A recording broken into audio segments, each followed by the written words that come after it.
പ്രിയപ്പെട്ട രാജേന്ദ്രൻ, വേദിയിലും സദസ്സിലുമുള്ള സുഹൃത്തുക്കളെ,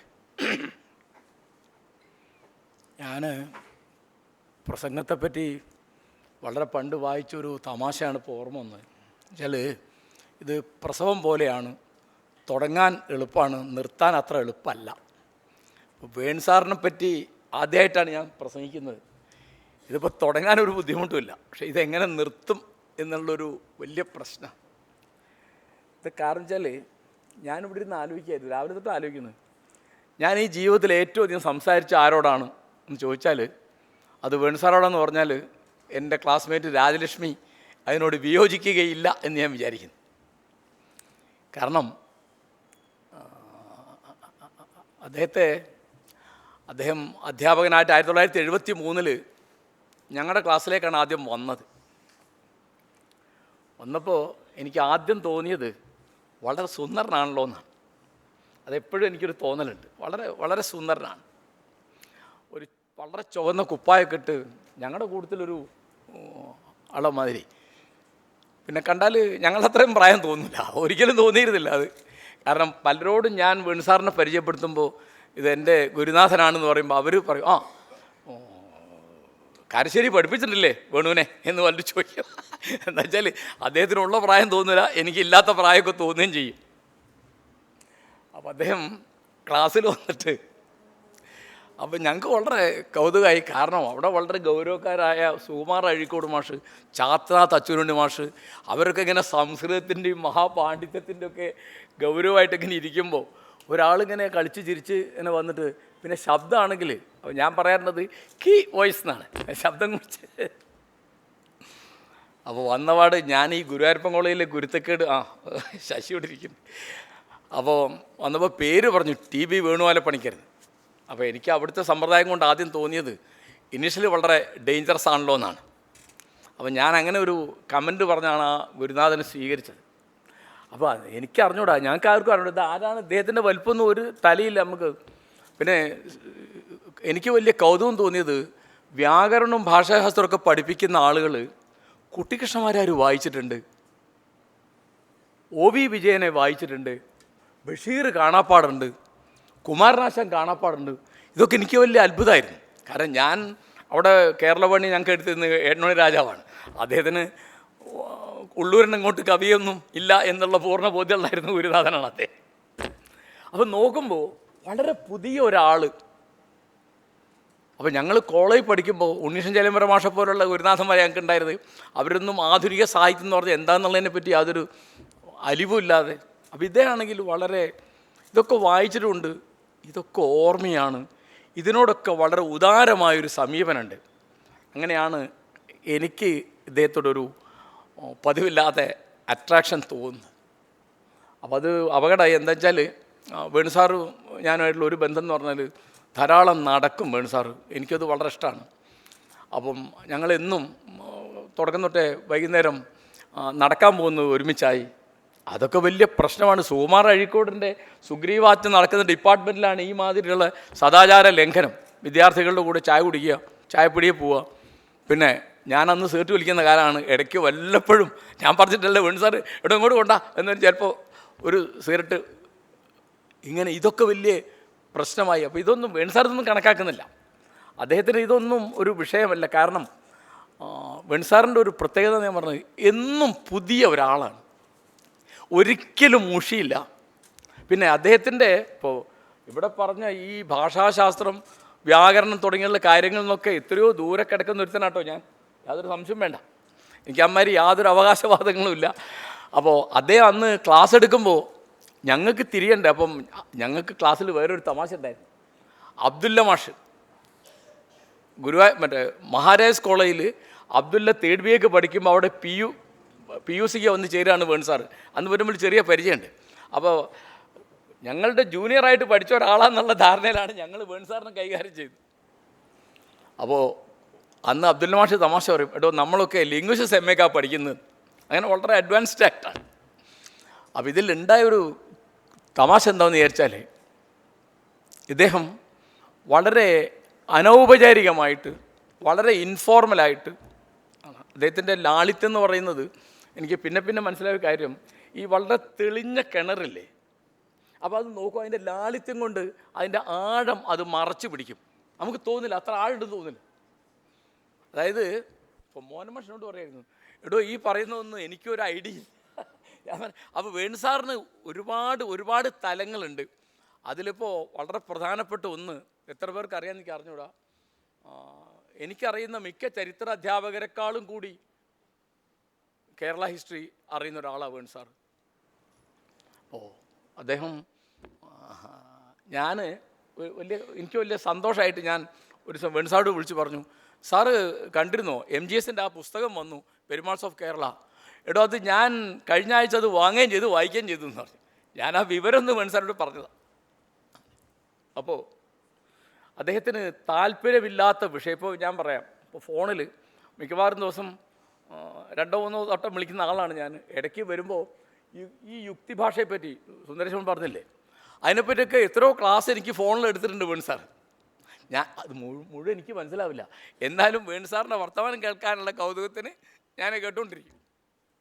ഇങ്ങനെ പിന്നെ സംശയം ചോദിച്ചാൽ എപ്പോഴും തുടക്കം തൊട്ട് അവസാനം വരെ പറയുന്നൊരു വാക്കുണ്ട്, താൻ ചോദിക്കുക എനിക്ക് അറിയുമെന്നറിയില്ല.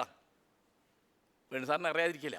വേണു സാറിന് എപ്പോഴും ഒന്നാമത്തെ കാര്യം, വേണു സാറിൻ്റെ കയ്യിൽ ഈ തരത്തിലുള്ള കുറേ വിവരങ്ങളുണ്ട് എന്നുള്ളതല്ല, ഇൻഫർമേഷൻ ഉണ്ട് എന്നുള്ളതല്ല, വേണു സാറിന് അതിലൊക്കെ ഇൻസൈറ്റ് ഉണ്ട് എന്നുള്ളതാണ് വളരെ പ്രധാനപ്പെട്ട കാര്യം.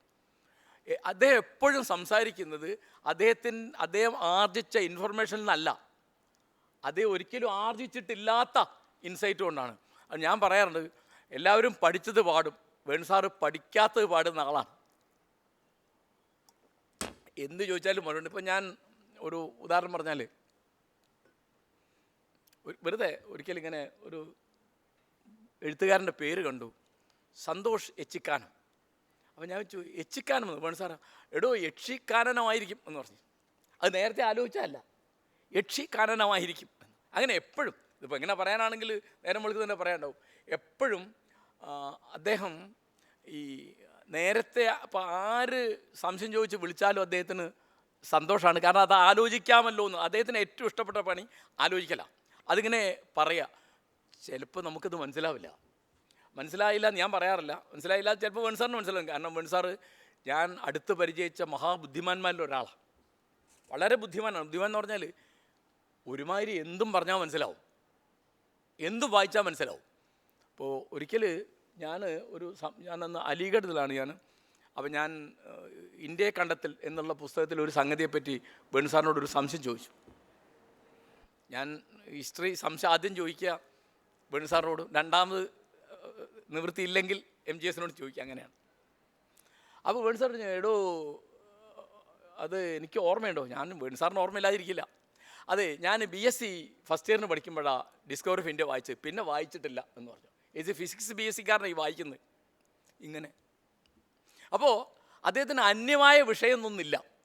ഇപ്പോൾ മാത്സോ ഫിസിക്സോ, ഇപ്പോൾ ഞങ്ങൾ ചായ കുടിക്കാൻ പോകുമ്പം നമ്മുടെ മരിച്ചുപോയ രാമേന്ദ്രനെ കണ്ടാൽ, രാമേന്ദ്രനോട് അല്ലെങ്കിൽ കൃഷ്ണകുമാറിനെ കണ്ടാൽ അവരോടൊക്കെ മാത്സും സയൻസും ഒക്കെ അദ്ദേഹം സംസാരിക്കുക. അതേ ആൾ ഇതിനേക്കാൾ വാശിയിൽ MGSനോട് ഇത് തർക്കിക്കുന്നുണ്ടാവും, കേരള ഹിസ്റ്ററി അങ്ങനെയല്ലേ എന്ന് വെച്ചിട്ട്. അപ്പോൾ വേണു സാറ് എന്താണ് വേണു സാറ് തന്നതെന്ന് ചോദിച്ചാൽ, ഏത് ആൾ എന്ത് ചെറിയ കാര്യം പറഞ്ഞാലും അതിന് എന്തെങ്കിലും പുതിയൊരു സാധനം ഉൽപ്പാദിപ്പിക്കാനുണ്ടോ എന്ന് വേണു സാറിനൊരു ശ്രദ്ധയുണ്ട്. അതുകൊണ്ട് ഞാൻ വേണു സാറിൻ്റെ ടീച്ചർ എന്നല്ല ഞാൻ വിചാരിക്കുന്നത്, അത് ഇംഗ്ലീഷുകാർ പറയുമല്ലോ മെൻറ്റർ, ഒരു മാർഗദർശി. ഇപ്പോൾ നമ്മൾ എന്ത് അബദ്ധം ചോദിച്ചാലും, ഇപ്പോൾ MGSന് കണ്ടിട്ട് ഞാനോ ഗുണം, കേരള ഹിസ്റ്ററിയെ പറ്റിയൊക്കെ നമ്മളോട് തർക്കിക്കാൻ പറ്റിയ ആളാന്നുള്ള മട്ടിൽ MGS തർക്കിയായിരിക്കും. കുറച്ച് കഴിയുമ്പോൾ നമുക്ക് മനസ്സിലാവും നമ്മൾ പറഞ്ഞ പമ്പര വിട്ടിത്താണ്. അപ്പോൾ ഈ തരത്തിൽ ഇപ്പോൾ വ്യാകരണം അല്ലെങ്കിൽ ഭാഷാശാസ്ത്രം ഇതൊരു പ്രത്യേക കൂട്ടരുടെ സംഗതിയൊന്നല്ല, ഇതൊക്കെ ആർക്കും എപ്പോഴും പറയാവുന്നോ ആലോചിക്കാവുന്നതായ കാര്യമാണ് എന്ന് അതിൻ്റെ നേരെ വളരെ ഉദാരമായൊരു സമീപനമുണ്ട്.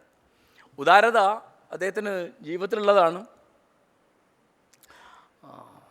എൻ്റെ അറിവിൽ തന്നെ അദ്ദേഹത്തിൻ്റെ ഉദാരത കൂടിയിട്ട് ആളുകൾ കാശ് പറ്റിച്ച അനുഭവം അതറിഞ്ഞാലും ഇടയ്ക്ക് എന്നോട് പറയും, എടോ ഇങ്ങനൊരു ഉണ്ടായിരുന്നു. ഞാൻ പറഞ്ഞു, വേണു സാറേ ഈ ചങ്ങാതി ഇത്ര കൊല്ലം മുമ്പ് സാറിന് ഇങ്ങനെ കാശ് പറ്റിച്ച് ഒരുത്തനാണ് ആ പോട്ടറോ എന്ന് പറയും. ഇത് അറിഞ്ഞോണ്ടായി ചെയ്യുന്നത്.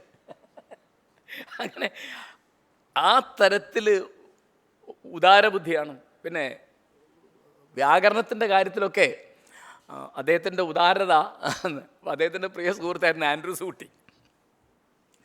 ആൻഡ്രൂസ് കുട്ടി ഒരിക്കലും യാദൃശികമായിട്ട് കോഴിക്കോട് നിന്ന് കണ്ടപ്പോൾ എന്നോട് പറഞ്ഞു, ആ കാരശ്ശേരി, തൻ്റെ തെളിമലയാളം ഞാൻ വായിക്കുന്നുണ്ട്. അപ്പോൾ ഞാൻ ചോദിച്ചു, വല്ല അബദ്ധമുണ്ടോ? അല്ല, തനിക്കൊരു പന്മനസ്സില്ല എന്നുള്ളതിൽ എനിക്കൊരു സന്തോഷമുണ്ട് എന്ന് പറഞ്ഞു. ആൻഡ്രൂസ് കുട്ടി ആരും പരിഹസിക്കുന്ന ആളാണ്, പന്മനസ്. അപ്പോൾ ഞാൻ വേണുസാറിൻ്റെ ഒരു ഉദാഹരണം ഞാൻ പറയാം. ഞാൻ ഒരിക്കലും വേണുസാറോട് ചോദിച്ചു, നമുക്ക് ഈ വിസർഗം ഒഴിവായിക്കൂടെ വേണുസാറേ? എന്നല്ലോ, നമുക്ക് ദുഃഖം എന്നിപ്പോൾ വിസർഗം അല്ലാതെ, ദുഃഖചിഹ്നം എന്നാണ് ഗുപ്തൻ സാർ അതിന് പറഞ്ഞിരുന്നത്. വിസർഗത്തിൽ ദുഃഖം ദുഃഖം എന്ന് എഴുതിയാൽ പോരെ? വേണുസാർ അങ്ങനെ എഴുതാം. അപ്പോൾ ഈ വ്യാകരണ പണ്ഡിതന്മാർ വൈയാകരണാൻ പിശാചാൻ എന്നാണ് നമ്മൾ അല്ലേ രാജേന്ദ്ര? ഇങ്ങനെയൊക്കെയാണ് ഞാനൊക്കെ സംശയം പറയുന്നത്. തെറ്റുണ്ടെങ്കിൽ താൻ തിരുത്ത് കേട്ടോ. ഈ വൈയാകരണന്മാരുടെ കടുംപിടുത്തത്തെ പറ്റിയുള്ള പല അനുഭവങ്ങളും ഇപ്പം എൻ്റെ ഗുരുനാഥൻ, എൻ്റെ വത്സല ഗുരുനാഥൻ എണ്ണുൺ രാജാവ്, അദ്ദേഹത്തിന് യാതൊരു ഉദാരതയില്ല. അതെങ്ങനെയാണ്, വാണിന് ഇങ്ങനെയാണ്, അമരകോശം എങ്ങനെയാണെന്ന് പറഞ്ഞാൽ അങ്ങനെയാണ്. വേണുസാർ അങ്ങനെയല്ല. അദ്ദേഹത്തിൻ്റെ ഉദാരത ആളുകളെ സഹായിക്കുന്ന കാര്യത്തിൽ. ഇപ്പോൾ എനിക്കെപ്പോഴും വേണുസാറിനെ പറ്റി തോന്നിയുള്ളൊരു കാര്യം, ഈ തിരുവിതാംകൂറുകാർ പറയും, അന്യൻ്റെ വീട്ടിൽ ഇരുമ്പിടിക്കും, അവനവൻ്റെ വീട്ടിൽ അവലിടിക്കൂല. വേറെ ഒരാളുടെ എന്ത് പണി എങ്ങനെയും ചെയ്യാം, അവനവൻ്റെ പണി ചെയ്യില്ല എന്നല്ല എപ്പോഴും. അപ്പോൾ ഞങ്ങൾ പഠിക്കുന്ന കാലത്ത് ഞങ്ങളുടെ കൂട്ടത്തിൽ ഒരാളാണെന്ന് മറ്റുള്ളവർക്ക് മാത്രമല്ല അദ്ദേഹത്തിന് തോന്നിയത്. ഇപ്പോൾ ഞാനൊരു ഉദാഹരണം പറഞ്ഞാൽ, ഞങ്ങൾ ആശാൻ ടൂറ് പോവുകയാണ്. അപ്പോൾ 73. അപ്പോൾ കുമാരനാശാൻ ജനിച്ച സ്ഥലം തുടങ്ങിയിട്ട് മരിച്ച സ്ഥലത്ത് അവസാനിപ്പിക്കുന്ന ഒരു ടൂറായിരുന്നു. അങ്ങനെ അദ്ദേഹത്തിന് അന്നത്തെ പ്രതിമ അനാച്ഛാദനക്ക് പോവാണ്. അപ്പോൾ ഞങ്ങൾ പോകുന്നുണ്ട്. ഞങ്ങളുടെ കൂടെ വരുന്ന ഗംഗാധര മാഷാണ്. വേണുസാർ ഞങ്ങളെ യാത്രയാക്കാൻ വന്നതാണ്, ഒരു വലിയ വാനിലാണ്. അപ്പോൾ വേണുസാറിൻ്റെ അടുത്ത് എനിക്ക് കുറച്ചധികം സ്വാതന്ത്ര്യം ഉള്ളതുകൊണ്ട് ഞാൻ പറഞ്ഞു, വേണുസാർ വാ നമുക്ക് പോവാം. അതിലൂടെ ഞാനില്ല, അല്ല ഞാൻ ഡ്രസ്സൊന്നും എടുത്തില്ല. അപ്പോൾ ഞാനിങ്ങനെ ബലമായിട്ട് കൈക്കിങ്ങനെ പിടിച്ചു. ഞാൻ പറഞ്ഞു, ഡ്രസ്സൊക്കെ നമുക്ക് വഴി വാങ്ങാം, ബ്രഷും ഡ്രസ്സൊക്കെ നമുക്ക് മേടിക്കാമെന്ന് പറഞ്ഞ് ഞാൻ ഇങ്ങോട്ട് വലിക്കലും അതിലടക്കലും ഞങ്ങൾ പോയി. അങ്ങനെയാണ് ഞങ്ങൾ.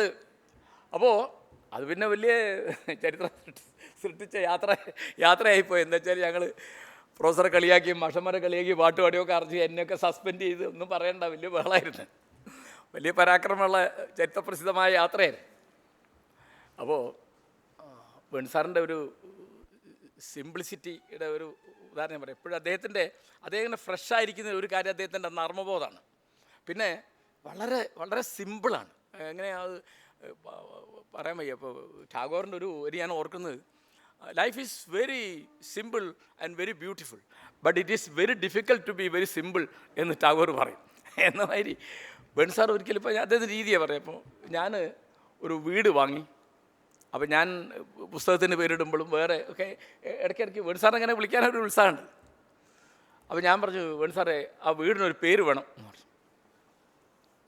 അപ്പോൾ വേണുസാറൊന്നും വേണ്ടി ഞാൻ പറഞ്ഞു, ഒരു പുഴയുടെ കരയിലാണ്. ഞാൻ പുഴക്കരാന്ന് പറയുന്നു ചോദിച്ചു എന്നോട്. അങ്ങനെ ഞാൻ പുഴക്കരാന്ന് പേരിട്ട്. ഇത്ര സിമ്പിളാണ് അദ്ദേഹത്തിൻ്റെ കാര്യങ്ങൾ. അപ്പോൾ കേരള യൂണിവേഴ്സിറ്റി ഒരിക്കൽ കാണിച്ചൊരു പോക്രിത്തരം, അദ്ദേഹം ഒരു തീസിസ് വാല്യൂ ചെയ്ത് റിപ്പോർട്ട് അയച്ചു കൊടുത്തു. അപ്പോൾ അതവിടെ കിട്ടിയിട്ട് അവിടുത്തെ ഒരു സെക്ഷൻ ഓഫീസർ ഒരു കത്തയക്കുകയാണ്. എന്താണ്, ഈ ഇതിൻ്റെ വാല്യുവേഷൻ്റെ 3 കോപ്പി അയച്ചു തരണം. അപ്പോൾ വേണുസാർ ഒരു കാർഡ് എടുത്ത് എഴുതി, ഇത്രയും പൈസ വേണ്ട, അതിൻ്റെ 2 കോപ്പി അവിടെ നിന്ന് എടുക്കാൻ, അത് അവിടെ നിന്ന് എടുത്തോളാൻ പറഞ്ഞിട്ട്. അത്ര സിമ്പിളാണത്. കാരണം ഈ സെക്ഷൻ ഓഫീസർ ഈ കത്ത് യൂണിവേഴ്സിറ്റിയിൽ എത്തണ്ടേ, ആ നേരം കൊണ്ട് ഇത് 2 കോപ്പി എടുക്കാൻ പറഞ്ഞാൽ അത് കഴിഞ്ഞു. ഇങ്ങനെയാണ് എപ്പോഴും അദ്ദേഹത്തിൻ്റെ സിംപ്ലിസിറ്റി കൊണ്ടോ ഇത്ര സിമ്പിളായിരുന്നല്ലോ കാര്യം എന്ന് നമ്മൾ അമ്പരന്ന് പോകും. പിന്നെ ഈ ഏത് സങ്കീർണമായ കാര്യം അദ്ദേഹത്തിന് മനസ്സിലാവും. പിന്നെ അവനവൻ്റെ പണിയെടുക്കാൻ എങ്ങനെയാണ് ആ മടി വന്നതെന്ന് എനിക്ക് അറിഞ്ഞൂടെ. അപ്പോൾ അദ്ദേഹത്തെ കൊണ്ട് പണിയെടുപ്പിക്കുക എന്നുള്ളതിൻ്റെ ഒരു കഷ്ടപ്പാട് ഞാൻ പറയാം. കൃഷ്ണനായർ മാഷൊക്കെ കൂടിയിട്ട് അവിടെ നമ്മുടെ പുലിക്കുത്തിയിൽ അച്ഛൻ നവദർശന എന്ന് പറഞ്ഞിട്ട് അവിടെ ചോംസ്കി. അപ്പം ഞാനിവിടുന്ന് MA കഴിഞ്ഞ് പോയിട്ട് പിന്നെ ഇവിടെ ഇല്ലാത്ത സമയത്തൊക്കെ വേണുസാറും ഞാനും നിരന്തരം കത്തിടപാടുണ്ട്. ഒരുപാട് കത്തുകൾ എൻ്റെ അടുത്തുണ്ടായിരുന്നു. ആ കത്തിൻ്റെ ഒരു രീതി ഞാൻ പറയാം. അപ്പോൾ ഇവിടുത്തെ വിശേഷങ്ങളൊക്കെ ഒരിക്കലും എഴുതിയ വിശേഷം, അന്ന് ഞാൻ ബാംഗ്ലൂരാണ്, കത്തിൽ എഴുതിയിരിക്കുകയാണ്. കഴിഞ്ഞ ആഴ്ച അവിടെ സെമിനാർ ഉണ്ടായിരുന്നു. അടുത്ത വരികയാണ്, മധുരം മധുരം VC, ഘോര ഘോരം PVC. ഇങ്ങനെ, കാരണം മുഹമ്മദ് ഖനിയാണ്, അദ്ദേഹം വളരെ മധുരമായിട്ട് സംസാരിക്കുക. അദ്ദേഹത്തിൻ്റെ പ്രസംഗം ഉണ്ടായിരുന്നു. പിന്നെ PVC അഴീക്കോട് മാഷാണ്. അതാണ് മധുര മധുരം VC, ഘോര ഘോരം PVC. അപ്പോൾ ഏത് ഘട്ടത്തിലും ചിരിക്കാൻ കഴിയുന്നൊരു മാനസികാവസ്ഥ ഉണ്ട് അദ്ദേഹത്തിന്. പിന്നെ ഒരു നിർമ്മമത്വം എന്തിൻ്റെ നേരെയുണ്ട്, അത് ഒരു സന്യാസി മട്ടുമല്ലാതെ ഉണ്ട്. അതായത്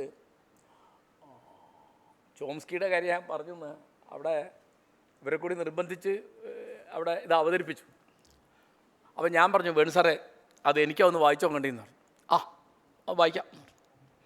അപ്പോൾ അത് ഉടനെ അടിച്ചു വരും എന്ന് പറഞ്ഞു. പക്ഷേ അടിച്ചു വരാൻ ഇത് അങ്ങോട്ട് അയച്ചില്ല, ഈ സാധനം അയച്ചില്ല. അപ്പോൾ കൃഷ്ണനായർ മാഷ് എന്നോട് പറഞ്ഞോട്ടോ, തനിക്ക് വല്ലതും ചെയ്യാൻ പറ്റുമെന്ന് നോക്ക്, അതിവിടെ കിട്ടിയാലല്ലേ അടിക്കാൻ പറ്റുള്ളൂ. അവിടെ അവതരിപ്പിച്ചു, അതിങ്ങോട്ട് കൊണ്ടുവന്ന് കൊടുത്തില്ല. അപ്പോഴേക്ക് 86 ഞാനിവിടെ ലെക്ചറായിട്ട് ചേർന്നു. അപ്പോൾ പഴയ ഞാൻ പഠിക്കുന്ന കാലത്ത് ഓർമ്മയിലൊരു മലയാള സമാജം ഞാൻ തന്നെ മുൻകൈ എടുത്തന്ന് പഠിക്കുമ്പോൾ അങ്ങനെയായിരുന്നു ഉണ്ടാക്കി. അതിൽ ഒന്നാമത്തെ വിഷയം ഉണ്ണിസാറിനെ കൊണ്ട് അസംബന്ധ കവിതയെപ്പറ്റി ഉണ്ണിസാറിൻ്റെ. രണ്ടാമത്തത് തീർച്ചയാക്കി ചോംസ്കി. കാരണം എനിക്ക് മനസ്സിലായി ഇതവിടെ വെച്ചെടുത്ത് അതിനിങ്ങോട്ട് എടുത്തിട്ട് ഇങ്ങോട്ട് കിട്ടുന്നില്ല അത്. അപ്പോൾ ഞാൻ വേണുസാറോട് പറഞ്ഞു, പിന്നെ വേണുസാറ് പുതുതായിട്ടൊന്നും ചെയ്യേണ്ട, ആ കടലാസ് ഒന്ന് പുറത്തെടുത്താൽ മതി എന്ന് പറഞ്ഞു. അങ്ങനെ അത് ആ ദിവസമായപ്പോൾ പുറത്തെടുത്തു, അത് അവതരിപ്പിച്ചു. ഭാഗ്യത്തിന് അത് എഴുതി അയച്ച് അങ്ങനെ പുസ്തകം വന്നു. 87 ചോംസ്കിയെ പറ്റിയുള്ള ആദ്യത്തെ പുസ്തകം. അപ്പോൾ അതിലൊരു അപകടം പറ്റി. എന്താ വെച്ചാൽ മാതൃഭൂമി വീക്കിൽ അന്ന് KC നാരായണ. അപ്പോൾ ഞാൻ നാരായണൻ്റെ അടുത്ത് പുസ്തകം കൊണ്ട് കൊടുത്ത്, ഇത് ആർക്കാടോ കൊടുക്കുക എന്ന് ചോദിച്ചു. ഞാൻ പറഞ്ഞു, ആർക്കാ, തനിക്ക് ആർക്ക് കൊടുക്കാൻ തോന്നുന്നു? നിസാർ അഹമ്മദിനായാലോ എന്ന് ചോദിച്ചു. ഞാൻ പറഞ്ഞു, തീർച്ചയായിട്ടും നിസാർ അഹമ്മദ് നല്ല കാൻഡിഡേറ്റ് അല്ലേ. അപ്പം ഞാൻ വെറുതെ വേണുസാറോട് ചോദിച്ചു, ഇത് നിസാറിന് റിവ്യൂവിന് കൊടുക്കുന്നതിന് കുഴപ്പമില്ല വേണുസാറെ? ഒരു കുഴപ്പമില്ല എന്ന്. പക്ഷേ നിസാർ അതിൻ്റെ ഗംഭീരമായൊരു റിവ്യൂ എഴുതി. ആ റിവ്യൂ ശരിക്കും വേണുസാർ ഒന്ന് അമ്പരന്നു. കാരണം അതിൽ 1-2 കാര്യങ്ങളിൽ താൻ അപ് ടു ഡേറ്റ് അല്ല എന്ന്. അപ്പോൾ വേണുസാറിനോട് പറഞ്ഞു, നല്ല റിവ്യൂ ആണിത്, ശരിക്കും അത് അർഹിക്കുന്നതിൽ കൂടിയ റിവ്യൂ ആണ് എന്ന് പറഞ്ഞു. പക്ഷെ പിന്നെ ആ സാധനം പിന്നെ തൊട്ടില്ല. അത് പിന്നെ റീപ്രിൻ്റ് ചെയ്യാൻ വേണ്ടിയുള്ള പല ശ്രമങ്ങൾ നടത്തിയ ഒരു രക്ഷയില്ല. പിന്നെ വേറെ അദ്ദേഹത്തെ കൊണ്ട് ജോലി ചെയ്യിക്കുന്നതിൻ്റെ ഒരു എക്സാമ്പിളെ പറഞ്ഞത്, ചോംസ്കി കേരളത്തിൽ വരുന്നുണ്ട് എന്ന് എനിക്ക് വിവരം കിട്ടി. അപ്പോൾ ഞാൻ അന്ന് കൈരളി ചാനലിലൊരു സംസ്കാര കൈരളി എന്നൊരു കോളം ചെയ്യുന്നുണ്ട്. അപ്പോൾ ഞാൻ അന്ന് MA ബേബിയെ വിളിച്ച് ചോദിച്ചു, ചോംസ്കി വരുന്നത് കേട്ട് ശരിയല്ലേ? ശരിയാണ്. അപ്പോൾ ഞാൻ പറഞ്ഞു, എൻ്റെ ആ കോളത്തിലേക്ക് ഒരു ഇൻ്റർവ്യൂ, അയ്യോ അത് ഞാൻ പറഞ്ഞു ഒന്നും പറ്റില്ല, കാരണം വേണുഗോപാല പണിക്കര ഇൻ്റർവ്യൂ ചെയ്യുന്നത് ഞാനല്ല. ശരി എന്ന് പറഞ്ഞു. അപ്പോൾ വേണു സാറിനെ കൊണ്ട് സമ്മതിപ്പിക്കുക ഇതിനേക്കാൾ പാടാ, ചോംസ്കിയെ കൊണ്ട് സമ്മതിപ്പിക്കുന്നതിന് അത്ര ബുദ്ധിമുട്ടുണ്ടാവില്ല. വേണു സാർ അവസാനം ഇത് സമ്മതിച്ചിട്ട് ഞാൻ ബേബിയെ പലവട്ടം വിളിച്ച് ഓർമ്മയാക്കി. വേണു സാർ തിരുവനന്തപുരത്ത് ചെന്നു. എല്ലാവർക്കും അറിയുന്നവർ വേണു സാർ ഇടിച്ചു കയറുമല്ലോ. നിർഭാഗ്യവശാൽ ആ ഇൻ്റർവ്യൂ അന്ന് നടന്നില്ല. അപ്പോൾ എനിക്കാണെങ്കിൽ വല്ലാതെ അവമാനം തോന്നി. കാരണം ഞാൻ എൻ്റെ ഗുരുനാഥനെ അവമാനിച്ച മാതിരി ഞാൻ നിർബന്ധിച്ച് പറഞ്ഞയച്ച. അപ്പോൾ അവിടെ വേണ്ട കാര്യമൊന്നും നടന്നില്ല. അപ്പം ഞാൻ MA ബേബിയോട് വിളിച്ചിട്ട് വലിയ പരാതിയും പരിഭവവും ഒക്കെ പറഞ്ഞു. ബേബി പറഞ്ഞു, ഒന്നും വേണ്ട, എറണാകുളത്ത് ഞാനത് തീർത്തിരിക്കുന്നു, ഞാൻ ഏറ്റിരിക്കുന്നു എന്ന് പറഞ്ഞു. അങ്ങനെയാണ് ആ ഇൻ്റർവ്യൂ അടുത്ത ലക്കത്തിൽ വന്നപ്പോൾ സ്വാഭാവികമായിട്ടും KC നാരായണൻ എന്നെ വിളിച്ചു പറഞ്ഞു, അത് നമുക്ക് ഞാൻ പിന്നെ ഭാഷാഭൂഷണിക്ക് കൊടുക്കാം. അപ്പോൾ ഞാൻ പറഞ്ഞു, ഞാനല്ല എഴുതാൻ നല്ലത്, വേണു സാർ എഴുതാൻ നല്ലത്, നാം ചോംസ്കിയെ പറ്റിയുള്ള ഒരു ആമുഖം കൂടിയായിട്ട്. ഞാൻ പറഞ്ഞു, ഞാൻ ഏറ്റവും പറഞ്ഞു. ഞാൻ പലവട്ടം വിളിച്ചു, നടന്നു, യാതൊന്നും നടന്നില്ല. അവസാനം KCയോട് പറഞ്ഞു, അത് എഴുതുന്ന കാര്യം നടപ്പുണ്ടാവില്ല എന്ന് പറഞ്ഞു. 2 മാസം കഴിഞ്ഞപ്പോൾ ചോംസ്കിയുടെ പുതിയൊരു പുസ്തകം വേണുസാറിൻ്റെ കൈ കണ്ടു. ഉടനെ ഞാൻ കെ സിയെ വിളിച്ച് പറഞ്ഞു, ഇങ്ങനെ ചോംസ്കിയുടെ പുതിയ പുസ്തകം വായിച്ചുകൊണ്ടിരിക്കുന്നുണ്ട്, എന്നാൽ പിന്നെ താനാവും കൊണ്ട് എഴുതി അയപ്പിക്കുന്നു. കെ സി വിളിച്ചു, ഞാൻ വിളിച്ചു, ഒന്നും എഴുതിയില്ല. ഒരു 3 മാസം കഴിഞ്ഞിട്ട് അതിനെപ്പറ്റി റിവ്യൂ എഴുതി, അത് ഏതോ ഒരു കോളേജ് മാഗസിനിൽ കൊടുത്തു. അതെന്തിനാ അങ്ങനെ ചെയ്യുന്നതെന്ന് ചോദിച്ചാൽ മനഃപൂർവ്വം മൊഹിദ്ദീൻ പറഞ്ഞ് ചെയ്യേണ്ടെന്നോ ഭാഷാഭൂഷണിക്ക് കൊടുക്കണ്ടെന്നോ ഒന്നും വിചാരിച്ചില്ല. അപ്പം അങ്ങനെ. അപ്പോൾ അദ്ദേഹത്തിൻ്റെ ഒരു കളിപ്പെന്ന് പറയുന്നത് ഒരു കുട്ടിക്കളിയിലൊക്കെ ഉണ്ട്.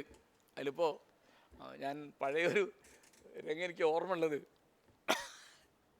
രാജി പ്രസവിച്ചു എന്ന് അദ്ദേഹത്തിൻ്റെ അമ്മയോട് പറഞ്ഞപ്പോൾ അമ്മ പറഞ്ഞു, നന്നായി വേണുവിന് കളിക്കാനൊരു കൂട്ടായല്ലോ.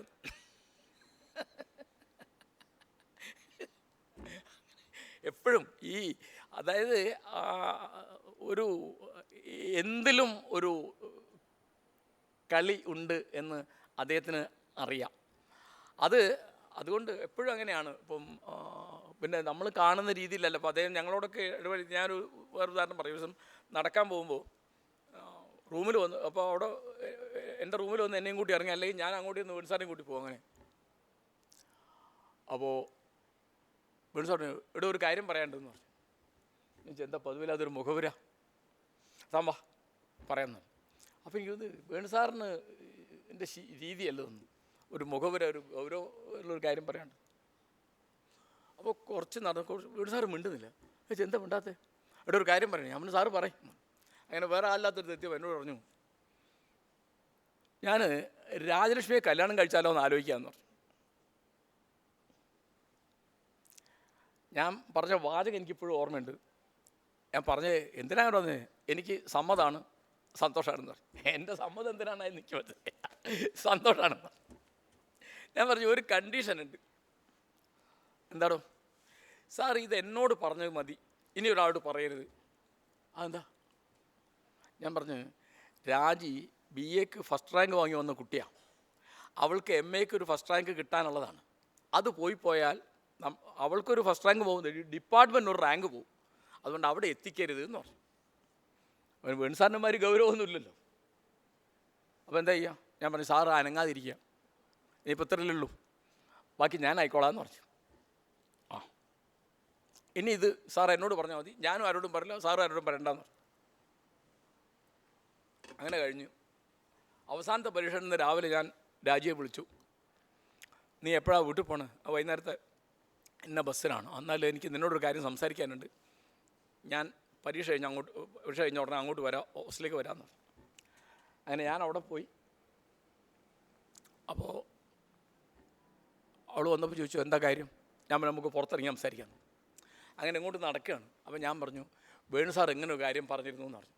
അപ്പോൾ ഉടനെ അവൾ പറഞ്ഞു, വീട്ടിൽ ചോദിക്കണമെന്ന് പറഞ്ഞു. 2 വാചകം കൊണ്ട് പ്രശ്നം കഴിഞ്ഞില്ല. ആയിക്കോട്ടെ എന്ന് പറഞ്ഞ് ഞാൻ ഇങ്ങോട്ട് പോന്നു. അങ്ങനെ ഞാൻ നേരെ വേണു സാറിൻ്റെ അടുത്ത് പോയി. അപ്പോൾ ഇനിയിപ്പോൾ എന്താ ചെയ്യുക? അപ്പോൾ ഞാൻ പറഞ്ഞ്, ഇപ്പോൾ പരീക്ഷയെ കഴിഞ്ഞിട്ടുള്ളൂ, വൈവാവോസി കഴിയാതെ ഇത് ഒരാളറിയാൻ പാടില്ല. അതെന്താ? അവന് വെറുതെ ആവശ്യമില്ലാതെ വർത്തമാനം പറയും, ഇല്ലാതെ അപവാദം ഉണ്ടാക്കും, ആളുകൾക്ക് അസൂയൊക്കെ വല്ല കണക്കുണ്ട്. ശരി, അപ്പോൾ പിന്നെ ഇത് വീട്ടിൽ അവതരിപ്പിക്കണല്ലോ. അപ്പോൾ എനിക്ക് വീട്ടിൽ അവതരിപ്പിക്കാൻ എനിക്ക് അവരൊക്കെ ചിലരൊക്കെ കണ്ടുപരിചയമുണ്ട്, കൊച്ചേട്ടനൊക്കെ എനിക്ക് കണ്ടുപരിചയമുണ്ട്. പക്ഷേ ഞാൻ പോണത് കുറച്ച് കൂടുതലാണെന്ന് തോന്നി. അപ്പോൾ ഞാൻ വളരെ ചിന്തിച്ചിട്ട് ഒരാളെ കണ്ടെത്തി. അതായത് കാലിക്കറ്റ് മെഡിക്കൽ കോളേജിൽ ഇദ്ദേഹത്തിൻ്റെ ഒരു കസിൻ, ഒരു ഗോപാലകൃഷ്ണ പണിക്കരുണ്ട്, അദ്ദേഹം ഗോപിച്ചേട്ടൻ എന്ന് വിളിക്കുന്നത്. അപ്പോൾ അദ്ദേഹത്തിന് എനിക്കൊരു ചെറിയ പരിചയമുണ്ട്, പിന്നെ ഇവർ തമ്മിലുള്ള ബന്ധമൊക്കെ എനിക്കറിയാം. അപ്പോൾ ഞാൻ പറഞ്ഞു, സാറ് കാര്യം ചെയ്യും, നമുക്ക് രണ്ടാം കൂടി പോവാം, വേണ്ട മെഡിക്കൽ കോളേജിൽ പോവാം. എന്തിനാ? നമുക്ക് ഗോപിച്ചേട്ടനെ കാണണം. എന്തിനാ? ഈ വിഷയം ഒന്ന് വീട്ടിൽ അവതരിപ്പിക്കണം. അങ്ങനെ അവിടെ ചെന്ന് ഗോപിച്ചേട്ടനോട് പറഞ്ഞു. ഞാനങ്ങോട്ട് പോയില്ല, സാർ പോയി പറഞ്ഞാൽ മതി എന്ന് പറഞ്ഞ്. അങ്ങനെ പിന്നെ ഞാൻ കേട്ട് അമ്പരക്കുന്ന കാര്യം, ഇവർ തമ്മിലുള്ള പ്രണയരംഗങ്ങൾ ഒക്കെ ആൾ ഭാവനയിൽ ഇങ്ങനെ ഉണ്ടാക്കുകയാണ്. അതായത് ഞങ്ങൾ ടൂറ് പോയപ്പോൾ അവിടെ അങ്ങനെ ഞാൻ മേലോട്ട് നോക്കി. കാരണം ടൂറ് പോയപ്പോൾ കുളിക്കാത്ത സമയത്തൊക്കെ വേണു സാർ ഞാനും ഒന്നിച്ചാണുള്ളത്.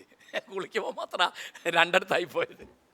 ഇങ്ങനെ ഈ തരത്തിൽ ഞങ്ങളുടെ കൂടുതലൊരാളല്ല എന്ന് ഒരിക്കലും അന്ന് ഞങ്ങൾക്ക് തോന്നിയില്ല, പിന്നെയും തോന്നിയിട്ടില്ല, എനിക്ക് തോന്നിയിട്ടില്ല. അതായത് പിന്നെ ഞാനിവിടെ വന്നിട്ട് ഇപ്പോൾ അദ്ദേഹം എൻ്റെ ജീവിതത്തിൽ ആദ്യം ഗുരുനാഥനായിട്ട്, പിന്നെ സുഹൃത്തായിട്ട്, പിന്നെ സഹപ്രവർത്തകനായിട്ട്, പിന്നെ ഡിപ്പാർട്ട്മെൻറ്റ് ഹെഡായിട്ട്, അങ്ങനെ അദ്ദേഹത്തിൻ്റെ കൂടെ ഞാൻ മഹാഭാഗ്യം 26 കൊല്ലം ഞാൻ അദ്ദേഹത്തിൻ്റെ കൂടെ 26 ഒരു 20 കൊല്ലം 6 കൊല്ലം പിന്നെ അദ്ദേഹം ഇല്ലാതെ അദ്ദേഹത്തിൻ്റെ സഹപ്രവർത്തകനായിരുന്നു. പിന്നെ എപ്പോഴും എനിക്കുള്ള ഒരു ഭാഗ്യം, അദ്ദേഹം എൻ്റെ കണക്കിന് ഏറ്റവും ക്രൂരമായി നിർദ്ദയമായി വിമർശിച്ചിട്ടുള്ളത് എന്നെയാണ്. അതിന് യാതൊരു ലെവലുമില്ല. എപ്പോഴും എന്ത് കുറ്റമാണെങ്കിലും എന്നോടാണെങ്കിൽ, പ്രത്യേകിച്ച് ഞങ്ങൾ ഒറ്റയ്ക്കാണെങ്കിൽ തീർച്ചയായിട്ടും അത് കൃത്യമായിട്ട് പറഞ്ഞിട്ടുണ്ടാവും. അത് ഒരിക്കലും ഒരു അലവൻസ് ഇല്ല. ഒരു നല്ല വാക്ക് കേൾക്കാൻ നല്ല ബുദ്ധിമുട്ടാണ്. കാരണം വേറെ ഒരുത്തരുണ്ടായിരുന്നു, ആർ വിശ്വനാഥൻ. ഞങ്ങൾ രാപ്പകൽ ഒന്നിച്ചാണ്. പക്ഷേ ആകെ ജീവിതത്തിലാകെ എന്നോട് ഒരു ലേഖനത്തെ പറ്റി നന്നായി എന്ന് പറഞ്ഞത് 18 കൊല്ലത്തിനിടയ്ക്ക് ഒരു ലേഖനം. ഇതുപോലെ വേണു സാർ അതുകൊണ്ട് വലിയ സൗകര്യമാണ്. കാരണം വെച്ചാൽ നമുക്ക് ഗ്രേസ് മാർക്കില്ല.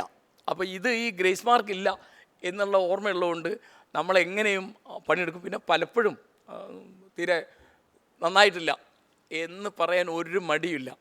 പിന്നെ വേണു സാറ് ഇടയ്ക്ക് വളരെ വളരെ ദേഷ്യം വരുന്ന ആളാണ് കേട്ടോ. ഞാൻ ഒരിക്കലുണ്ടായ ഒരു സംഭവം എന്ന് വെച്ചാൽ, ഞാനൊരു മണ്ടത്തരം ചോദിച്ചു, മഹാപോക്രിത്തരായി ചോദിച്ചു. അതായത് ഞാൻ ഓഫീസിൽ നിന്ന് കൂടെ പുറത്തേക്ക് ഇറങ്ങുമ്പോൾ പെട്ടെന്ന് എനിക്കൊരു കൺഫ്യൂഷൻ വന്നു. വലതുവശത്തുള്ളതാണോ ഫസ്റ്റ് എം എ, ഇതാണോ ഫസ്റ്റ് എം എ? അപ്പോൾ ഞാൻ വേണു സാറിന് മുമ്പിലുണ്ട്. ഞാൻ ചോദിച്ചു, ഈ ജൂനിയർ ക്ലാസ് ഏതായിരുന്നു ചോദിച്ചു. അപ്പോൾ പറഞ്ഞു, ഞാൻ നല്ല അടി വെച്ച് വരുമെന്ന് പറഞ്ഞു എന്നോട്. അന്ന് അദ്ദേഹം 8th ഡിപ്പാർട്ട്മെൻറ്റ്. പിന്നെ ഈ ആബ്സെൻറ്റ് മൈൻഡൻസിൻ്റെ കാര്യമൊക്കെ രാജേന്ദ്രൻ പറഞ്ഞല്ലോ. ഞാൻ വളരെ തമാശയുള്ള അനേക ഓർമ്മകൾ എനിക്കുണ്ട്. ഒരു കാര്യം എന്താ വെച്ചാൽ, ഒരിക്കൽ അദ്ദേഹം ഡിപ്പാർട്ട്മെൻറ്റ് ഹെഡാണ്, ഒരു വിവരമില്ല, 10 മണിയായിട്ട് എത്തിയില്ല, 11 എത്തിയില്ല. അപ്പോൾ വേലായുധൻ ഓടി നിന്നോട് പറഞ്ഞു, വേണു സാർ എത്തിയിട്ടില്ല, സാറൊന്ന് വിളിച്ചു നോക്കുമെന്ന് പറഞ്ഞു. അപ്പോൾ ലാൻഡ് ഫോണാണ്. ഞാൻ വിളിച്ചു, വേണു സാർ ഇന്ന് വരുന്നില്ലേ? എന്താ എനിക്കെന്താ വേണ്ടത്? സാറ് വരുന്നുണ്ടോ? എടോ ഞാനൊരു പുസ്തകം വായിച്ചുകൊണ്ടിരിക്കുക, താൻ ശല്യപ്പെടുത്തല്ലേ. ഞാൻ പറഞ്ഞു, സാറിന്ന് പുസ്തകം വായിക്കുന്നു വരുന്നില്ല, ഇന്ന് ലീവാണോ? ആ ലീവാണ്. ആരാ ചാർജ് ആരാ വേണ്ട എടുത്തോളൂ. ഞാൻ പറഞ്ഞു, ഇങ്ങനെ ഉണ്ടോ ഒരു ചാർജ്? ഒരാൾ ചാർജ് ആവുമ്പോൾ അദ്ദേഹത്തിന് ഏതൊരു പുസ്തകം വായിക്കാൻ കിട്ടി അവിടെ ഇരുന്ന് വായിക്കുക, സമസ്തവും മറന്നു പോയിട്ടുണ്ട്. അപ്പോൾ കുറച്ച് കഴിഞ്ഞപ്പോൾ കാണാം വണ്ടി എടുത്ത് വരുന്നു. എന്നെ കണ്ടോട്ട് പറഞ്ഞു, താൻ ഒരു പുസ്തകം വായിക്കാൻ സമ്മതിക്കില്ല അല്ലേ? അപ്പോൾ താൻ ഹെഡ് ഓഫ് ദി ഡിപ്പാർട്ട്മെൻ്റ് ആണെന്നുള്ളതൊക്കെ മറന്നു പോയിട്ട് ആ പുസ്തകത്തിൽ മുങ്ങിയിരിക്കുകയാണ്. പിന്നെ രാജേന്ദ്രൻ പറഞ്ഞ സംഭവം എന്താണെന്ന് ഞാൻ പറയാം. രാജേന്ദ്ര, ഞാൻ രാവിലെ ശനിയാഴ്ച എന്തോ ഒരു അത്യാവശ്യം ഞാൻ വന്നാൽ, അപ്പോൾ ഞാൻ ചായ കുടിക്കാൻ പോകുമ്പോൾ വേണു സാറിൻ്റെ മുറിയിൽ, സാറ് ഇവിടെ ഉണ്ടോ? ഞാനൊരു കാര്യം നോക്കാൻ വന്നതെന്ന് പറഞ്ഞു. ഞാൻ പറയുന്നാൽ നമുക്ക് ഉച്ചക്ക് ഒന്നിച്ച് കഴിക്കാം. ഇല്ല ഞാൻ പോവും, എനിക്ക് പോകേണ്ടതുണ്ട്, രാജു അവിടെ കാത്തിരിക്കും എന്ന് പറഞ്ഞു. പിന്നെ എനിക്ക് പോകേണ്ടതുണ്ടെന്ന് പറഞ്ഞു. ഇതെന്നോട് ഞാൻ ചോദിച്ചില്ല, പറഞ്ഞില്ല. പിന്നെ ഉച്ചയ്ക്ക് വരുമ്പോൾ അവിടെ ഉണ്ട്. പിന്നെ ഞങ്ങൾ ഒന്നിച്ച് ഊണ് കഴിച്ചു. വൈകുന്നേരം ചായ കുടിച്ചൊക്കെ കഴിഞ്ഞിട്ട് പോയിട്ടാണ് രാവിലെ ഇവിടെ അവിടെ നിന്ന് കാത്തിരിക്കുന്നത്. ഇങ്ങനെ എല്ലാം, അതായത് മഹാബുദ്ധിമാനാണ്. ആ ബുദ്ധിയെ ഇടയ്ക്ക് തോൽപ്പിക്കുന്ന മറ്റുള്ള ആബ്സെൻറ്റ് മൈൻഡൻസ് വരും. പിന്നെ എപ്പോഴും അദ്ദേഹത്തിന് അടിസ്ഥാനപരമായി ഈ ഭാഷ എന്നൊരു സാധനമുണ്ട്. പിന്നെ അതിലൊക്കെ ഉള്ളൊരു കാര്യം, അദ്ദേഹത്തിൻ്റെ വിനയം എന്ന് പറയുന്നത് തുല്യതയില്ലാത്തതാണ്. അത് ഈ അദ്ദേഹത്തിൻ്റെ ഒരു തമാശ, ഈ അധികാരസ്ഥാനങ്ങളോട് എത്ര വിട്ടു നിൽക്കാം എന്ന് ബോധപൂർവം ഉള്ള ഒരു രാഷ്ട്രീയം അദ്ദേഹത്തിൽ പ്രവർത്തിക്കുന്നുണ്ട്. എന്നെ അദ്ദേഹത്തോട് ആകർഷിച്ച് നിർത്തുന്ന ഒരു പ്രധാനപ്പെട്ട, ഞാൻ ചെറിയ ഉദാഹരണം പറയാം. കുറച്ച് മുമ്പ് നരേന്ദ്രമോദി കോഴിക്കോട്ട് വന്നിരുന്നു. അപ്പോൾ പാർട്ടിക്കാരും ഒരു കൂടിയിട്ട് ഇവിടുത്തെ കോഴിക്കോട് നഗരത്തിന് ചുറ്റുഭാഗത്തുള്ള പണ്ഡിതന്മാരെയും വലിയ കലാകാരന്മാരെയും വലിയ അധ്യാപകരെയും ഒക്കെ വിളിച്ചു. അങ്ങനെ അദ്ദേഹത്തിൻ്റെ വീട്ടിൽ ഒന്ന് ക്ഷണിച്ചു. അപ്പോൾ അദ്ദേഹം എന്താ, എനിക്ക് നരേന്ദ്രമോദിയോട് ഊണ് കഴിക്കേണ്ട ആവശ്യമില്ല, ഞാൻ വരില്ല എന്ന് പറഞ്ഞു. എനിക്ക് നരേന്ദ്രമോദിയുടെ കൂടെ ഊണ് കഴിക്കേണ്ട ആവശ്യമില്ല, ഞാൻ വരില്ല, തീർന്നു, ഒരു വാചകം കൊണ്ട് തീർന്നു. പിന്നെ എപ്പോഴും അദ്ദേഹത്തിൻ്റെ ഈ ഉദാരത മുഴുവൻ കർക്കശമാവുന്ന രംഗങ്ങളുണ്ട്. ഇപ്പോൾ ഒരു ഉദാഹരണം പറയാം. അദ്ദേഹത്തിൻ്റെയും പത്നിയുടെയും അധ്യാപകനാണ് CL ആൻ്റണി മാഷ്. മോഹന മാഷ് കൂടി CL ആൻ്റണി മാഷ് സമ്പൂർണ്ണ സമാഹാരം ഇറക്കി. അപ്പോൾ അതിൻ്റെ അവതാരിക വേണു സാറാണ്. അപ്പോൾ മോഹന മാഷ് എനിക്കൊരു കോപ്പി അയച്ചു തന്നിരുന്നു. അപ്പോൾ ഞാൻ കിട്ടിയ ഉടനെ തന്നെ അവതാരിക വായിച്ചു. അവതാരിക വായിച്ചിട്ട് ഞാൻ വേണു സാറിനെ വിളിച്ചു. ഈ പുസ്തകത്തിൻ്റെ അവതാരിക ഞാൻ വായിച്ചു. അപ്പോൾ ചിരിക്കുന്നു. എന്താ അല്ലോടോ, ഞാനിവിടെ ചീത്ത കേട്ട് കുത്തിരിക്കുകയാണ്. എന്താ അവിടെയും കുരുത്തക്കേട് കാണിച്ചില്ലേ? പ്രിയതമ, ഇടയ്ക്ക് പ്രിയതമനോട് പറഞ്ഞിരിക്കുക. എന്താണ് ആൻ്റണി മാഷ്ട ഭാഷാ സങ്കല്പത്തോടും വ്യാകരണ സങ്കല്പത്തോടുള്ള മുഴുവൻ എതിർപ്പും കൃത്യമായിട്ട് അതിൽ എഴുതിയിട്ടുണ്ട്. അപ്പോൾ സ്വാഭാവികമായിട്ടും ഭാര്യയ്ക്ക് അത് ഇഷ്ടമായില്ല. ഭാര്യ അദ്ദേഹത്തോട് പറഞ്ഞു. അത് കഴിഞ്ഞിട്ടാണ് ഞാൻ വിളിക്കുന്നത്. അപ്പോൾ അങ്ങനെ അതായത് അപ്പോൾ അദ്ദേഹത്തിന് വലിയ കൗതുകമുള്ള ആളാണ്. എല്ലാവർക്കും അറിയുന്ന മാതിരി AR രാജരാജവർമ്മ. ARൻ്റെ ഏതെങ്കിലും ഒരു കാര്യത്തെപ്പറ്റി എതിര് പറയുന്നുണ്ടെങ്കിൽ, ഇപ്പോൾ ഒരു ഉദാഹരണം പറയാം, എന്നാന്നുള്ള ലിപി കണ്ടുപിടിച്ചു. എന്നോട് പറഞ്ഞു ഒരു ആവശ്യമില്ലാത്ത പണിയാണ്, ആവശ്യമില്ലാത്ത പണിയെടുത്ത് വിട്ടുവീഴ്ചയായിരുന്നു. അദ്ദേഹത്തിൻ്റെ നിലപാടുകൾ രാഷ്ട്രീയമായി അല്ലെങ്കിൽ വേറെ ഇപ്പോൾ അദ്ദേഹത്തിന് എതിർപ്പുള്ള ഒരു പ്രധാനപ്പെട്ട കാര്യം, അദ്ദേഹത്തിന് വളരെ കൃത്യമായൊരു രാഷ്ട്രീയമുണ്ട് വേണു സാറിന്. അത് മതേതരത്വത്തിലും ജനാധിപത്യത്തിലും ദേശീയതയിലും പൂർണ്ണമായും അധിഷ്ഠിതമാണ്. അത് എല്ലാ തരത്തിലുള്ള മതമൗലികവാദത്തെയും എല്ലാ തരത്തിലുള്ള മൗലികവാദത്തെയും എല്ലാ തരത്തിലുള്ള ഫാസത്തെയും എതിർക്കുന്ന ഒന്നാണത്. ഞങ്ങൾ സംസാരിക്കുന്ന പ്രധാനപ്പെട്ട ഒരു കാര്യം രാഷ്ട്രീയമാണ്. പിന്നെ അദ്ദേഹത്തിന് സിനിമയിൽ താല്പര്യമാണ്, സാഹിത്യത്തെ കാര്യം ഞാൻ പറഞ്ഞല്ലോ. ഇങ്ങനെ എപ്പോഴും ഒക്കെ എൻ്റെ പൂർണ്ണ ബോധ്യം കുമാരനാശാൻ മുഴുവൻ അദ്ദേഹത്തിന് മുഖസ്ഥമാണെന്ന്. ഞാൻ എന്തെങ്കിലും ആശാൻ്റെ ഒരു സംശയം വരുമ്പോൾ പുസ്തകം തുറക്കുന്നതിന് വരെ വേണു സാറിനെ വിളിക്കും. സാറേ ഈ ശ്ലോകം ഇങ്ങനെ തന്നെ അല്ലേ? അങ്ങനെ തന്നെയാണ്, അല്ലെ അങ്ങനെ അല്ല, കൃത്യമായിരിക്കും. ഓർമ്മശക്തി പറഞ്ഞാൽ ഞാൻ എനിക്ക് ഏറ്റുണ്ണി രാജാവിനെ ഓർമ്മയുണ്ട്, പിന്നെ അഴീക്കോട് മാഷ ഓർമ്മയുണ്ട്, അച്ചുണ്ണി മാഷ് എന്താണ് ഓർമ്മ, ഒട്ടും കുറവല്ല വേണു സാറിന്. വേണു സാർ ഇടയ്ക്ക് പറഞ്ഞിട്ട് അമ്പർ പോകുന്നു, അതിലങ്ങനെ ഉണ്ടാവാൻ സാധ്യതയില്ല എന്ന് പറയാം. എന്താ ഞാൻ വായിച്ചാടോ അത് എന്ന് പറയും, കൃത്യമായിരിക്കും. ഒരിക്കൽ മാരാരെ ഏതൊരു സാധനമാണ്, ഞാനത് വെറുതെ വേണു സാറിനെ ഒന്ന് പരീക്ഷിക്കാൻ വേണ്ടി വായിച്ചു നോക്കി. അപ്പോൾ അദ്ദേഹത്തിൻ്റെ ഓർമ്മ കൃത്യമായിരുന്നു. അപ്പോൾ തീർച്ചയായിട്ടും എന്നോട് എൻ്റെ അനേകം കുറ്റങ്ങൾ ഒരിക്കൽ ഏതോ ഒരാളെ പറ്റി പതിവില്ലാതെ അദ്ദേഹം പറഞ്ഞു, എടോ ആ കേട്ടത് നുണയാണെന്ന് പറഞ്ഞു എന്നോട്. ഞങ്ങളിങ്ങനെ പോകും. അപ്പോൾ ഞാൻ ഇടയ്ക്ക് ചോദിച്ചു, സർ ഞാൻ നുണ പറയുന്നുണ്ടോ എന്ന് ചോദിച്ചു. താൻ നുണ പറയുന്നില്ല, പക്ഷേ താൻ അതിശയോക്തി ഉപയോഗിക്കേണ്ടതെന്ന് പറഞ്ഞു. ഭയങ്കര പാടായിരുന്നു. കാരണം ഒരിക്കലും അതിശയോക്തി ഉപയോഗിക്കാത്ത ഒരാൾ ഞങ്ങളുടെ കൂടെ എപ്പോഴും ഉണ്ടായിരുന്നു, ആർ വിശ്വനാഥൻ. പ്രസംഗത്തിലോ വാക്കിലോ എഴുത്തിലോ ക്ലാസ്സിലോ ഒരിക്കലും ഒരു അതിശയോക്തിയും പറയാത്ത ഒരു ഏട്ടനും അനുജനും രാമേന്ദ്രൻ മാഷും. പിന്നെ ഒരിക്കൽ വേണു സാർ എന്നോട് പറഞ്ഞു, തനിക്ക് ഗുരുഭക്തി വളരെ കൂടുതലാണെന്ന് പറഞ്ഞു. ഞാൻ ചോദിച്ചു, നെയ്യ് കയറിയാൽ കുഴപ്പമുണ്ടോ? അപ്പത്തിന് കുഴപ്പമുണ്ടോ? ആ കുഴപ്പമുണ്ട്, തൻ്റെ കാര്യത്തിൽ കുഴപ്പമുണ്ട്. എന്താ?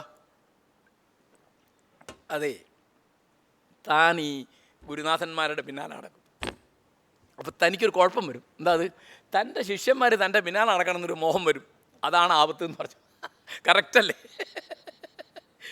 ഞാൻ പഠിച്ചത് ഇങ്ങനെ. എൻ്റെ കേരളവാണിയോ ഭാഷാശാസ്ത്രമോ മാത്രമല്ല, അല്ലെങ്കിൽ മാരാരോ ആശാനോ മാത്രമല്ല, അനവധി കാര്യങ്ങൾ.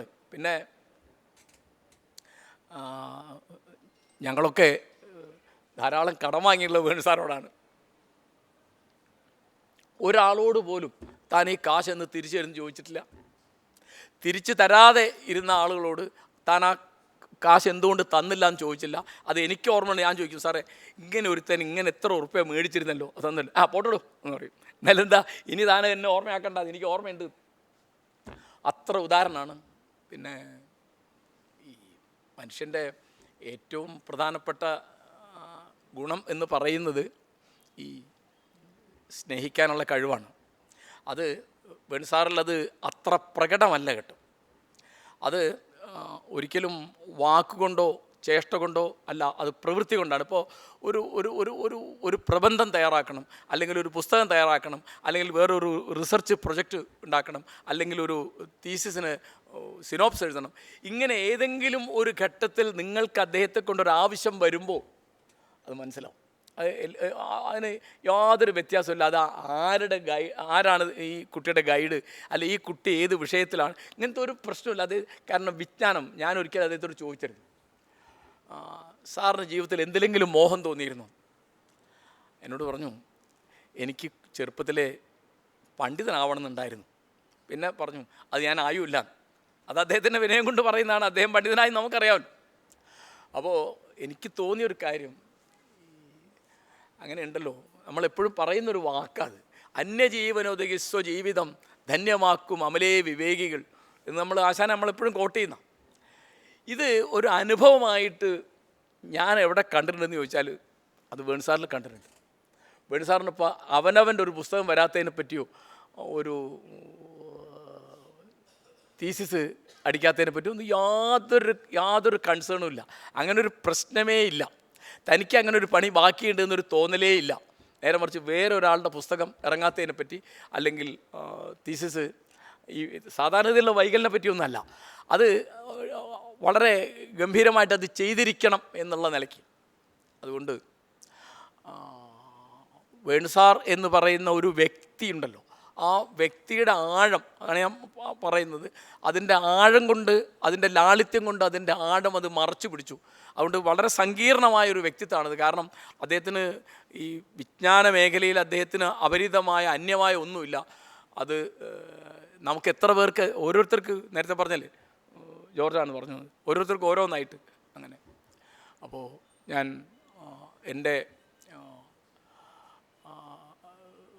എനിക്ക് ജീവിതത്തിലുണ്ടായ വലിയ ഭാഗ്യങ്ങളിലൊന്ന് വളരെ യോഗ്യന്മാരായ ഗുരുനാഥന്മാരുണ്ടായിരുന്നില്ല. അത് ചെറിയ ഭാഗ്യമല്ല. അവനവൻ്റെ അച്ഛനെ പറ്റിയോ അമ്മയെ പറ്റിയോ ഒക്കെ അങ്ങനെ വിചാരിക്കാൻ പറ്റുക, അല്ലെങ്കിൽ ഗുരുനാഥന്മാരെ പറ്റി അല്ലെങ്കിൽ സഹപ്രവർത്തകരെ പറ്റിയൊക്കെ വിചാരിക്കാൻ പറ്റുമ്പോൾ വേണുസാറിൻ്റെ ഈ മൂല്യനിഷ്ഠമായ ഒരു സാമൂഹ്യ രാഷ്ട്രീയ ജീവിതത്തെപ്പറ്റിയുള്ള വലിയൊരു സങ്കല്പമുണ്ട്. ആ സങ്കല്പത്തിൽ നിന്നുകൊണ്ടാണ് അദ്ദേഹം എല്ലാ പണിയെടുക്കുന്നത്. അദ്ദേഹത്തിൻ്റെ ആ പ്രവർത്തനത്തിലെ രാഷ്ട്രീയം എന്ന് പറയുന്നത് വളരെ വളരെ സൂക്ഷ്മമാണ്. അത് വളരെ പ്രകടമല്ല. അത് ചില സന്ദർഭങ്ങളിൽ ഇങ്ങനെ പ്രകടമായിട്ട് വരും എന്ന് മാത്രമേ ഉള്ളൂ. അപ്പോൾ ആഗസ്റ്റ് 2-ാം തീയതി ഞങ്ങളൊരു കാര്യം ആലോചിക്കുന്നുണ്ട് എന്ന് പറയാൻ വേണ്ടി ബന്ധപ്പെട്ട ചിലർ എന്നെ ഏൽപ്പിച്ചു. അപ്പോൾ ഞാൻ വേണുസാറിനെ വിളിച്ചു. ഞാൻ പറഞ്ഞു, വേണുസാറിന് സമ്മതം വാങ്ങാൻ വേണ്ടിയാണ് ഞാൻ വിളിക്കുന്നത്. അവിടെ പറഞ്ഞത് ഘോഷാക്കാനൊന്നും നിൽക്കണ്ടട്ടോ എന്ന് പറഞ്ഞു. പിന്നെ അതിനെപ്പറ്റി സംസാരിക്കാൻ ഇടയായില്ല. അവിടെ എനിക്കിതെങ്ങനെ പറഞ്ഞ് അവസാനിപ്പിക്കണമെന്ന് സത്യത്തിൽ അറിഞ്ഞൂടാ. ഈ എങ്ങനെയാണ് ഒരു അധ്യാപകൻ, ഒരു വിജ്ഞാനദാഹി, ഒരു ഗവേഷകൻ, ഒരു ഭാഷാശാസ്ത്രജ്ഞൻ, ഈ ശാസ്ത്രമൊന്നും തിരിയുന്ന കൂടുതലല്ല കേട്ടോ. ഞാൻ ഭാഷയെപ്പറ്റിയൊക്കെ ചിലത് ആലോചിച്ച് രാഷ്ട്രീയത്തിൻ്റെ വഴിക്കും സാമൂഹ്യ നീതിയുടെ വഴിക്കൊക്കെയാണ്. നേരെ മറിച്ച് അദ്ദേഹം അതിൻ്റെ എല്ലാ തരത്തിലും ആലോചിക്കാൻ കഴിയുന്ന ഒരാളാണ്. അങ്ങനെ ഇനിയിപ്പോൾ എന്താണ് അദ്ദേഹത്തോട് നമ്മൾ ചെയ്തത് എന്ന് ആലോചിക്കേണ്ട ഒരു ഘട്ടമാണ് ഞാൻ വിചാരിക്കുന്നത്. ഞാൻ വായിച്ചിട്ടുണ്ട്, സെസൂറിൻ്റെ പ്രധാനപ്പെട്ട പുസ്തകം അദ്ദേഹത്തിൻ്റെ ശിഷ്യന്മാർ പ്രസിദ്ധീകരിച്ചാണ്. അദ്ദേഹം 1913 മരിച്ചുപോയി. 1916 കോഴ്സ് ഡി ലിംഗ്വിസ്റ്റിക്സ് എന്നുള്ള പുസ്തകം വരുന്നു. ആ പുസ്തകം വന്നത് അദ്ദേഹത്തിൻ്റെ ശിഷ്യന്മാരുടെ നോട്ടുകളാണ്. അപ്പോൾ ഞാൻ ആലോചിക്കുന്ന ഒരു കാര്യം, ഞാൻ അടക്കമുള്ള വിദ്യാർത്ഥികൾക്ക് ആ തരത്തിലുള്ള ഉത്തരവാദിത്തങ്ങൾ നിറവേറ്റുന്നതിൽ വേണ്ടത്ര ശുഷ്കാന്തി ഇല്ലാതെ പോയോ? അപ്പോൾ ഞങ്ങൾ നോട്ട്സ് എഴുതിയെടുക്കുമ്പോൾ കേരളവാണിയത്തെ പറ്റിയോ ഭാഷാശാസ്ത്രത്തെ പറ്റിയോ അദ്ദേഹം തരുന്ന നോട്ടൊക്കെ വളരെ വിലപിടിച്ച സാധനങ്ങളാണ്, ഞങ്ങൾക്കാർക്കും അറിഞ്ഞൂടാ. പിന്നെ ഞാനൊക്കെ ആണെങ്കിൽ ആ വഴിക്ക് പോകുന്ന ആളുകളല്ല. അങ്ങനെയുള്ള അദ്ദേഹത്തിൻ്റെ കേരളവാണിയത്തിൻ്റെ നോട്ട്സ് തന്നെ ഇനി പ്രസിദ്ധീകരിക്കാവുന്നതായിട്ടുണ്ടോ ആലോചിക്കാൻ വേണ്ടി ഞാൻ പറയും. അദ്ദേഹത്തിൻ്റെ ഭാഷാശാസ്ത്രത്തിൻ്റെ നോട്ട് പല വിദ്യാർത്ഥികളും എൻ്റെ താഴെ ക്ലാസ്സിൽ പഠിച്ചവരും പിന്നീട് പഠിച്ചവരൊക്കെ അദ്ദേഹത്തിൻ്റെ നോട്ട്സ് ഉപയോഗിച്ചിട്ടാണ് BA-ക്കും MA-ക്കൊക്കെ നോട്ട് കൊടുത്തത് ഞാൻ കേട്ടിട്ടുണ്ട്. എൻ്റെ കയ്യിലാവൊന്നുമില്ല. ഇതുപോലെ ഇപ്പോൾ നമ്മുടെ സുഹൃത്ത് ഗണേശൻ, അദ്ദേഹം ബോട്ടണിക്കാരനാണ്. അദ്ദേഹം പക്ഷേ ഒരു കാര്യം ചെയ്തിരുന്നു. വേണുസാർ അറിയാതെ വേണുസാറിനോട് സംസാരിച്ചിട്ട് അതും കൂടെ റെക്കോർഡ് ചെയ്തു. അങ്ങനെ 24 സംഭാഷണം ഉണ്ടെന്നാണ് 77. അപ്പോൾ ഒരു സാധ്യതയാണ് പറഞ്ഞത്. അത് ഞാൻ ഗണേശനോട് പറഞ്ഞത് യൂട്യൂബിൽ അത് പോഡ്കാസ്റ്റ് ആയിട്ട് ഇടണം, അദ്ദേഹത്തിൻ്റെ ചോദ്യോത്തരമായിട്ട്. അപ്പോൾ ആ തരത്തിൽ വിദ്യാർത്ഥികളുടെ ഉത്തരവാദിത്തമാണത്. അപ്പോൾ അദ്ദേഹത്തിൻ്റെ ഇനിയും അപ്പോൾ ഒരെണ്ണപ്പോൾ മഹേഷ് ഇവിടെ പുസ്തകമായിട്ട് ഇപ്പോൾ നമ്മളിവിടെ പ്രസാദനം ചെയ്തു. ആ തരത്തിലുള്ള സാധനങ്ങളുണ്ടോ? ഇനി പുസ്തക രൂപത്തിൽ സമാഹരിച്ചിട്ടില്ലാത്ത ലേഖനങ്ങൾ ഇനി വേറെ ഉണ്ടോ? അങ്ങനെ പിന്നെ റീപ്രിൻ്റ് വരേണ്ട പുസ്തകങ്ങളുണ്ടോ, സെലക്റ്റഡ് വർസ് വരേണ്ടതാണ്, കലക്റ്റഡ് വർസ് വരേണ്ടതാണ്. അതൊക്കെ ഇനി അത് മുടക്കാൻ വേണുസാറില്ല എന്നുള്ളൊരു സൗകര്യമുണ്ട് ഇപ്പോൾ. അത് മുടക്കിയിരിക്കും. ആർ വിശ്വനാഥന് ഇപ്പോൾ അദ്ദേഹത്തിൻ്റെ രീതി, ഞാനൊരു ഉദാഹരണം പറഞ്ഞാൽ, പ്രഭാകരവാര്യർ ഒരു പുസ്തകം കൊടുത്തു, അത് നോക്കി എഡിറ്റ് ചെയ്ത് പ്രസിദ്ധീകരിക്കാൻ അദ്ദേഹം മദ്രാസിൽ അവതാരി എഴുതാനൊക്കെ. അപ്പോൾ അതിൽ കൂടുതലൊക്കെ ഒരു ഏലാക്കിയായിട്ട് ഞാനുണ്ട്. വെളിവും തെളിവെന്നാണ് എൻ്റെ പേര്. അപ്പോൾ എന്താണ്, അവതാരി എഴുതി എനിക്ക് വായിക്കാൻ തന്നപ്പോൾ അതിലൊരു അപകടം പറ്റി. എന്താണ്, അതിൽ അവതാരി എഴുതിയ ആളുടെ പേരില്ല. എങ്ങനെയുണ്ട്? അപ്പോൾ ഞാൻ പറയും, വേണു സാർ ഇതിൽ മാഷെ പേരില്ലല്ലോ. അയ്യോ, ഞാൻ പേരെഴുതിയില്ലേ. അപ്പോഴേക്കും നോക്കുമ്പോൾ പ്രസ് പോകുമ്പോൾ അത് അടിച്ചു കഴിഞ്ഞു. പ്രസ്സിൽ അടിച്ചു കഴിഞ്ഞിട്ടുണ്ട്. അപ്പോൾ ഞാൻ പറഞ്ഞു, വേറൊന്നും വേണ്ട. ഞാൻ പറഞ്ഞു, അത് പറ്റില്ല, പേരില്ലാഞ്ഞാൽ ഈ മുഖപുര വാര്യർ സാർ എഴുതിയെന്നാണ് മനസ്സിലാക്കുക. അയ്യോ, അത് വലിയ കുരിശായല്ലോ എന്ന് പറഞ്ഞ് അവസാനം ഒരു റബ്ബറിൻ്റെ സീലുണ്ടാക്കിയിട്ട് വേണുഗോപാല പണിക്കർ അതിൽ മുദ്ര കുത്തുക ചെയ്ത്. അപ്പോൾ വാര്യർ സാറ് ഭയങ്കര ചിരിയാണ്. അവതാരിക എഴുതിയിട്ട് പേര് വയ്ക്കാൻ മറന്നു. അത്ര, അതായത് അവനവൻ്റെ അപ്രസക്തിയെപ്പറ്റി, അവനവൻ്റെ പ്രസക്തിയില്ലായ്മയെപ്പറ്റി അത്ര തിരിച്ചറിവുള്ള ഒരാളാണ്. അതുകൊണ്ട് നമ്മൾ ഉത്സാഹിച്ചിട്ട് വേണം ഇനി അതൊക്കെ പുറത്തു കൊണ്ടുവരാൻ. അത് ഭാഷാശാസ്ത്രം, വ്യാകരണം, ചരിത്രം തുടങ്ങിയുള്ള രംഗങ്ങളിൽ പ്രവർത്തിക്കുന്ന ശിഷ്യന്മാർക്കൊരു പ്രത്യേകിച്ച് ഉത്തരവാദിത്തമുണ്ട്. എനിക്ക് തീർച്ചയായിട്ടും ഉത്തരവാദിത്തമുണ്ട്. അത് മറ്റുള്ളവർ ഈ കാര്യം ആലോചിക്കണമെന്ന് പറയാൻ വേണ്ടി ഞാൻ പറയാണ്. ഞാൻ ആ ഗുരുനാഥൻ്റെ സ്മരണയെ അഭിവാദ്യം ചെയ്യുന്നു. ഈ പരിപാടി, അനുസ്മരണ പരിപാടി ഉദ്ഘാടനം ചെയ്തതായി പ്രഖ്യാപിക്കുന്നു. നന്ദി, നമസ്കാരം.